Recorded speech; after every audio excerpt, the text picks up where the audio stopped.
Namamahala si Bulan sa buwan sa pamamagitan ng kanyang tungkod. Iyon kasi ang pinagmulan ng kanyang kapangyarihan. Sa tulong ng kanyang tungkod, napapatakbo niya ng maayos ang buwan. Napabibilis o napababagal niya ang rotation nito sa kanyang axis. Napapalakas o napapahina niya ang hila nito sa kanyang gravity.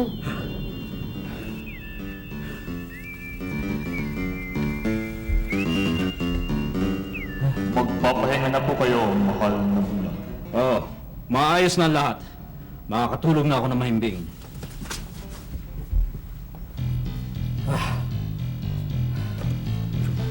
Oh, mukhang malalim ang iniisip mo, aking anak.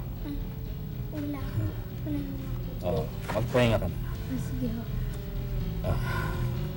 Masama ang kutob ni Luna, kahit sa isang anak ni Bulan. Hindi siya mapakali. Kaya pala, kasi nandoon si Alona, nagtatago. Hinihintay niya makatulog si Bulan. Si Alona ay isa lamang ambisyosang Diyosa na galing sa dagat.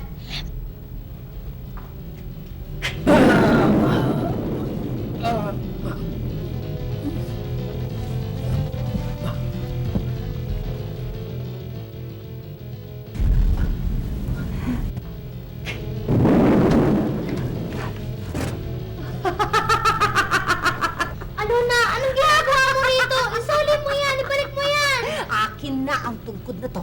Akin. Hindi pwede! Sa ama ko pa rin yan! Tungkod pa rin Talaga? ng ama ko! Hindi! Akin to. Hindi pwede! Tungkod to ng ama ko! Bitawan mo yan! Hindi! Nahulog ang tungkod patungo sa Earth, kaya bumilis ang rotation ng buwan sa kanyang axis. Sa daigdig naman nahulog. Nagkandaloko-loko na rin ang kanyang gravity. Naku! Amang Bulan, bakit po kayo nangihina? Dahil ba yan sa pag-oriente sa inyo ni Alona? Naku! Kawit! Nanghihina siya dahil wala na ang kanyang tungkod. Panahon ang malaman mo na ang tungkod ang siyang nagbibigay buhay sa iyong ama. Kailangan maibalik ang tungkod bago siya tuluyang... Tuluyang ano? Tuluyang ano? Naku! Huwag po kayong mag-alala, Amang Bulan. Ibabalik ko rin ho sa inyo ang kapangyarihan ninyo. Ang mga sumusunod na pangyayari, kailanman ay hindi ko makakalimutan. Sana wala na lang pasok. Deadline na kasi ng project bukas. Sana bumagyo. Nakakainip naman kasi ito eh. Bakit ba kailangan pag-aralan ng buwan? Mas gugustuhin ko pang makarating sa buwan kaysa makita ang report card ko. Bakit ba bababa ng marka ko? Hindi ko maintindihan. Hindi naman ako bobo. Alam ko na. Mamaya ako nang ulit titingnan.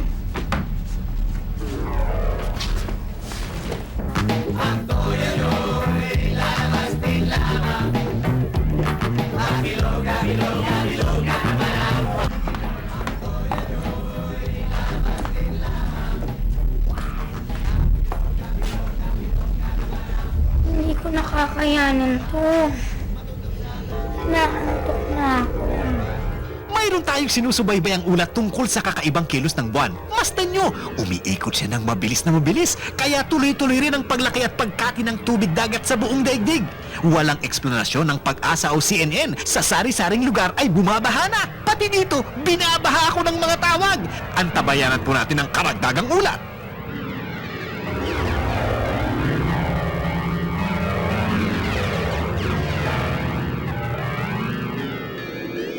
Maliit na babae? Nananaginip ba ako?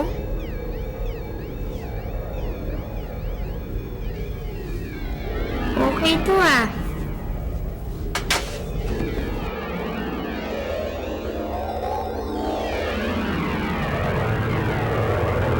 Bata, saan tayo pupunta? Teka, anong ginagawa mo dyan? Sino ka? Ano yan? Kinuha mo yan sa kwarto ko, no? Hindi ito ang tungkod ni Bulan ng aking ama. Hindi mo to pwedeng kunin sa akin. Sungit mo naman, nagtatanong lang eh. Eh kung wala ka talagang balak na kunin to sa akin, eh anong ginagawa mo dyan? Pupunta ba tayo sa buwan? Anong tayo?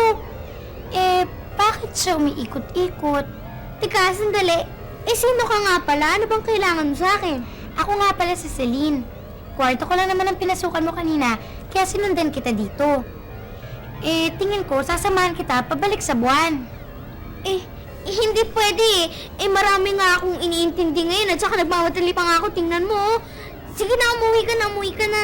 Makakagulo ko lang. Sige na, umuwi ka na. Sige na nga, nakikipagkaibigan lang naman ako eh. Pero paano kung uwi? Tatanan ba ako dito? Ay, hindi. Naku, paano ba yan? Hindi naman kita pwedeng iwan dito mag-isa. Kaya, sige na nga, sumama ka na nga sa akin. Buti pa kaya, tutulungan na lang kita. Buti pa kaya, tumahimik ka na lang. Huwag mo na lang ako istorbohin.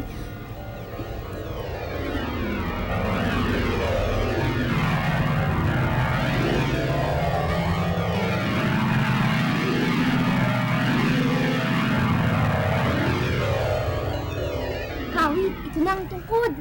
Luna, salamat at nakabalik ka. Paano ka nakakapagsalita? Naku, ang Earth! Nakakahilo naman! Luna, bakit ganun? Sa isang iglap, nawawala yung Earth. Tapos, nandiyan na naman.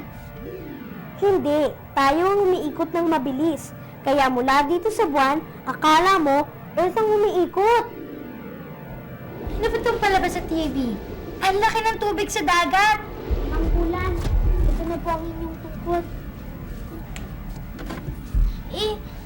Kawit, bakit hindi bumalik ang lakas ng aking ama? Yan ang kinatatakutan ko.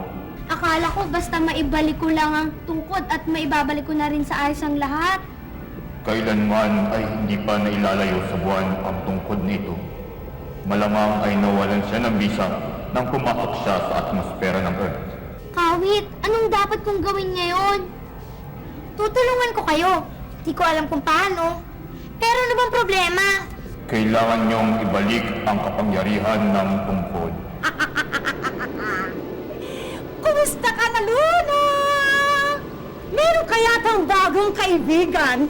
Ako ang pinakamakapangyarihang nilalang ngayon sa buong daigdig ngayon. Habang pabilis ng pabilis ang pag-ikot ng buwan ay pataas ng pataas ang tubig sa buong sangkapuluan. Ilulubog ko ang buong daigdig. At ang buong daigdig ay mapapasa akin! Kawawang bulan! Ikaw, Celine, meron akong sorpresa para sa'yo. Teka muna, ano bang daigdig ang tinutukoy ng praning na yan? Ano pa? Eh di yung daigdig niyo, yung Earth. Ha? Oo. Huwag na kayong magsasaya ng oras. Luna, nakasalalay sa tungkod nito ang buhay ng iyong ama. At ang kaligtasan ng buong mundo. Pero paano ba namin mababalik ang kapangyarihan ng tungkod? Kailangan niyong humingi ng tulong kay Nebula, tagabantay ng dagat ng buhangin. Huwag kayong magalala, mabait si Nebula. Naku, wala pa namang nakakarating yung buhay dun. Okay lang yun. Sasakay ba tayo sa sinig ng buwan ulit? Hindi eh. Ang dagat ng buhangin ay nasa kabilang bahagi ng buwan. Nasa bahagi ng kadiliman. Nung una, lumulutang kami. Ang gaan-gaan ang pakiramdam namin. Pero nang tumatagal, habang palapit na kami ng palapit sa dako ng kadiliman, bumigat ng bumigat ang hila ng gravity. Di na nga kami makalakad. Binagyo pa kami ng buhangin. Ano ba to? Sumasakit ang ulo ko. Nasaan na ba yung salamin ko? Nasaan na ba?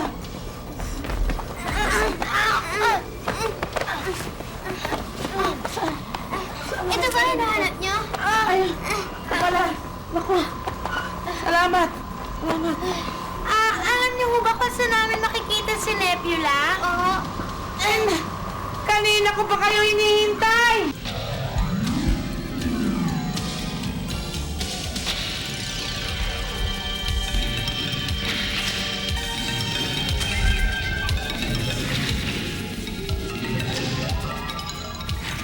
Pasok Pasok kayo, pasok. Pasok kayo. Naku, ang gulo naman ng bahay mo. Eh, tika, alam mo na ba ang pinunta namin rito? Oo. Sisiw lang ito. Kaya lang hindi ko na maalaala kung saan ko inilagay ang libro ng mahihiwagang recipe ko. Nasa loob pa naman nun ang recipe para dito. Kasi matagal lang nawawala yun Ako. Naku, kailangan nating mahanap ang libro. Ay, sandali lang nga pala. Ano nga pala yung itsura ng mahiwagang libro ng recipe mo? Maliit, makapal, kulay pula. Oh, yun. Kailan mo naman siya uli nakita? Naku, hindi ko na maalala. Basta matagal na yun. Naku, sus. O sige, hanapin na natin ang libro. Mabuti pa nga. Magaling ako sa hanapan. Sige. Hanapin na natin. Hanapin. Libro.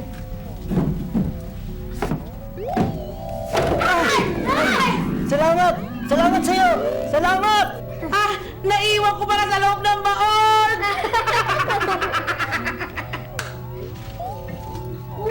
Tika na naman to. Naku Selena, tigilan mo na yan. Nakakaaksaya ka na ng panahon. Mata na higanting namin yan. Naku, Silin, pag-ingatan mo yan. Uy, tika! Sandali, tingnan nyo! Ito na yung libro!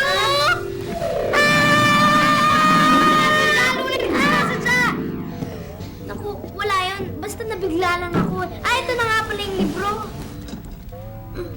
Nebula, ano ba yan? Di ko maintindihan. Ang gulo-gulo naman ang sulat mo.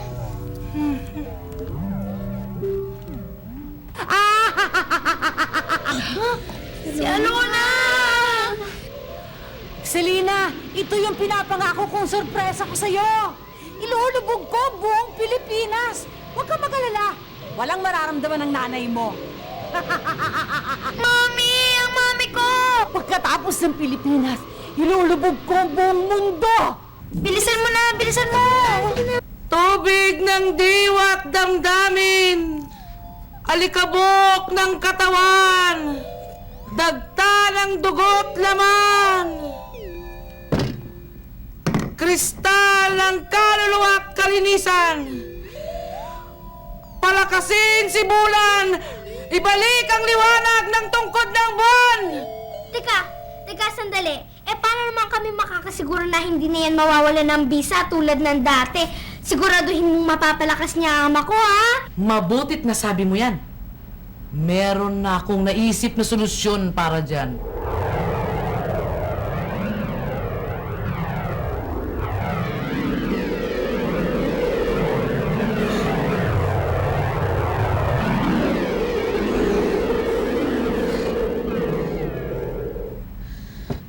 Yan.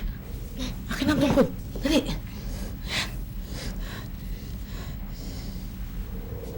Ngayong taglay na niya ang lakas ng ipo-ipo, masasabi nating ito na ang pinakamalakas at pinakamatibay na tungkod sa buong galaxy!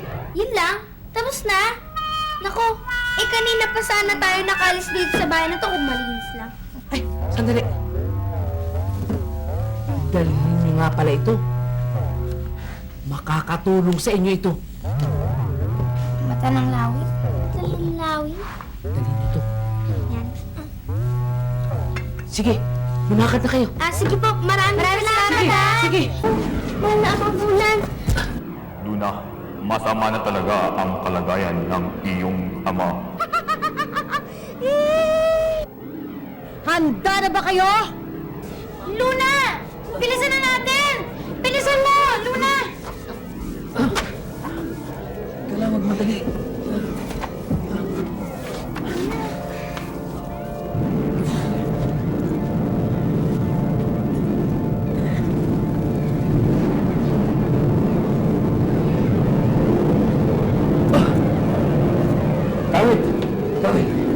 Kawit! Ingatan mo to. At maraming salamat sa pagtulong mo sa mga bata. Walang manumal. Teka muna! Paano nangyari ito? Wala na yung tungkod na yan? Nakita ko siyang nahulog. Nandito na ang tungkod. Mas malakas at mas matibay kaysa sa dati. Hindi mo ba alam na habang halakak ka ng halakak dyan, naibalik na namin ang kapangyarihan ng tungkod? Oo. Ganon? Kaya huwag kang magkakamali. Hindi ako makapapayag!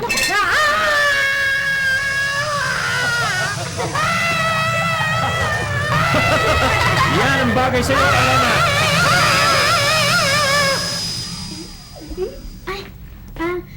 Mahal na ama, meron po akong ipapakilala sa inyo. Oo. Siya po si Celine. Oo, Ang aking Celine. kaibigan. Kung hindi po dahil sa kanya, hindi po mababalik ang lakas at saka ang bisa ng inyong tungkod. Maraming salamat sa inyong dalawa. Hindi niyo ako binigo. Niligtas niyo sa isang malaking kapahamakan ng Earth at saka ang buwan.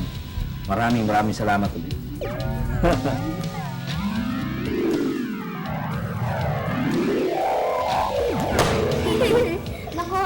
Naku maraming salamat sa'yo, Celine. Salamat din sa'yo, Luna. O sige mag-ingat ka. Bye-bye! Bye-bye!